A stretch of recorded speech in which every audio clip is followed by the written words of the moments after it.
Aujourd'hui, donc, on entame le chapitre 3. Mais avant justement de passer au chapitre 3 et voir réellement comment on procède à l'implémentation des web services, je souhaite quand même revenir un peu sur ce qu'on a vu la semaine dernière.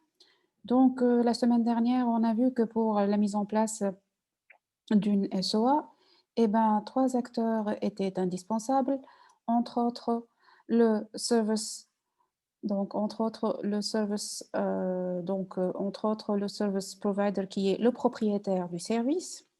Donc, il dispose justement d'un code que je vais transformer en un service. Comment, donc, pour le transformer en un service, il lui faut un contrat ou bien un service description auquel je rattache.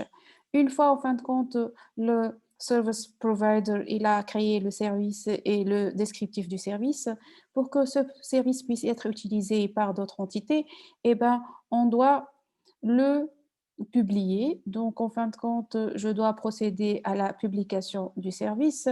Donc, il suffit, donc, c'est la deuxième. Donc, il faut déjà procéder, donc, pardon, avant la publication, je dois déjà le déploiement. Donc, c'est la première étape du cycle de vie du service. Donc, le service doit être déployé dans un serveur web pour qu'il puisse être disponible. Dans un second lieu, donc, en fin de compte, il faudrait faire un publish.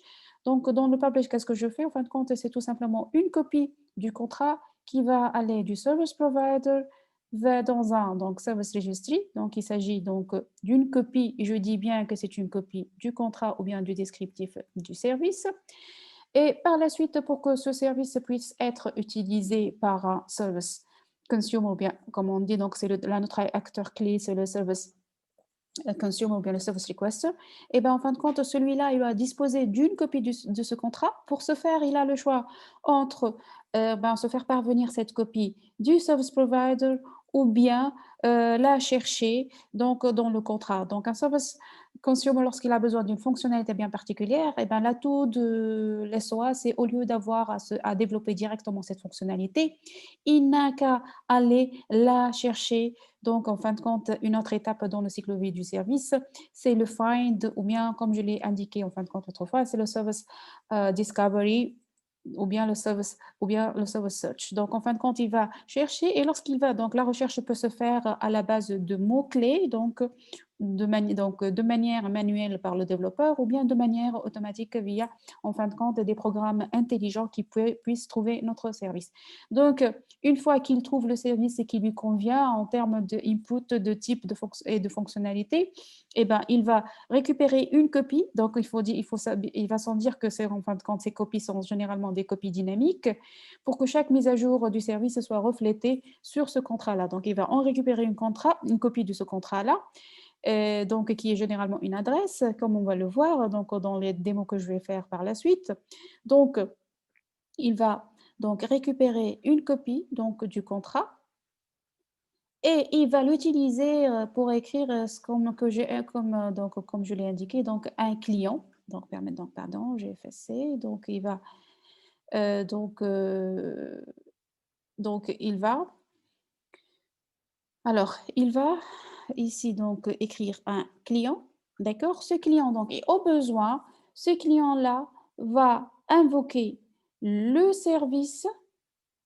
Le service provider, il exécute le service et il envoie le résultat au client. Donc, en fin de compte, l'exécution proprement dite du service, eh ben, elle se fait côté service provider et non pas chez le client, de manière transparente, sans que vous le sachiez. Et ben ici, en fin de compte, l'avantage de l'SOA, c'est qu'en fin de compte, le client, justement, et le service, ils ont deux langages de programmation différentes.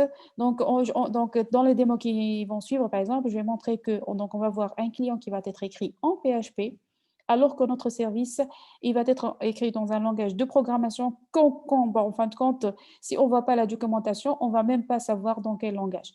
Bon, donc c'est ce qu'on a donc vu la semaine dernière. Mais en fin de compte, pour qu'un applicatif donc chez un service provider puisse devenir un service, et ben cet applicatif, c'est pas n'importe quel code qui peut être devenir un service. Il doit en fin de compte donc avoir un certain nombre de propriétés donc que je vais citer dans ce qui suit. Alors, ces propriétés-là, donc Donc, ces propriétés-là dont il en est question, donc je reviens à mes slides. Donc, alors ces propriétés-là, donc permettez-moi donc une seconde. Donc, ces propriétés-là dont il est question ici, donc en fin de compte, sont indiquées dans ce slide.